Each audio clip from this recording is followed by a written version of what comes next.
Have you ever felt like you're performing, even when you're with people you love, like you're wearing a mask, even though no one told you to? Carl Jung called this the persona, the image you present to the world to be accepted. It's not a lie, but it's not the full truth either. It's the version of you shaped by culture, family, expectations, survival, and while it helps you function, it also hides your authenticity. The persona is useful. It lets you navigate society. It helps you play roles. It gives you structure, but the problem begins when you forget it's a mask, when the role becomes your identity, when your worth becomes tied to performance, when you trade who you are for who you think you should be. You smile when you want to cry. You agree when you want to scream. You shrink to avoid judgment. You perform, hoping they'll approve. And after a while, you lose touch with the self beneath the mask. Jung believed that the persona was necessary, but dangerous when mistaken for the whole self. It's like wearing armor that becomes your skin.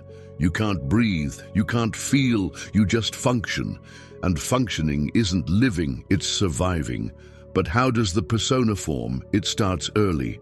You learn that certain behaviors get rewarded. Being quiet, being helpful, being strong, being funny. You also learn what gets punished. Anger, sadness, rebellion, vulnerability. So you adapt, you mold, you create a version of yourself that feels safe, and it works for a while, until the parts of you that didn't make it into the persona start to ache. Your joy, your desire, your wildness, your sadness, your truth. They don't die. They go underground. They become shadow. And the more tightly you cling to the persona, the more distant you feel from yourself. You begin to say things like, I don't know who I am anymore. I feel like a stranger to myself. I'm tired of pretending. This isn't depression. This is disconnection. You're not broken. You're buried under layers of expectation, under masks you've outgrown, under roles that no longer fit. And the path back is not about destroying the persona, it's about integrating it. Jung believed that individuation, becoming your whole self, requires confronting the persona, not to get rid of it, but to take it off and meet what's beneath. So how do you know if you're stuck in persona? Ask, who am I when no one is watching? What parts of me do I hide to be accepted? What emotions do I suppress to appear put together? What would I say if I wasn't afraid of being judged? The answers might scare you, but they'll also free you, because behind the mask is your soul, and your soul doesn't want perfection, it wants truth. You don't have to be everything for everyone.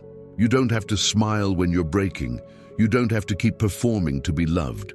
You just have to be real, but realness comes with risk.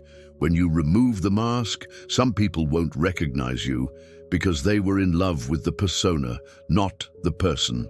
And that hurts, but it also heals, because the people who stay will see you.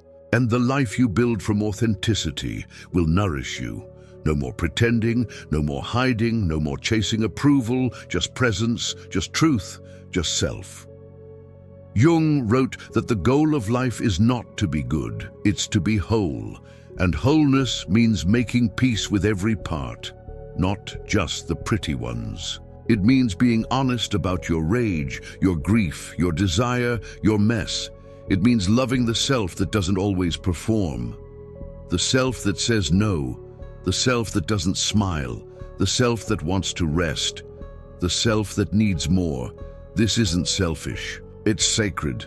Because when you drop the mask, you invite others to do the same. You create space for real love, real connection, real freedom. So if you're tired of performing, if the mask is too heavy, if your smile feels fake, take the risk. Say what you mean, set the boundary, cry when you need to, laugh from your belly, rest without guilt, speak your truth, even if your voice shakes. Because the self beneath the persona is waiting, and they're not perfect, but they are powerful. That's who you came here to be, not an image, not a role, not a projection, but a soul, fully alive. Welcome back.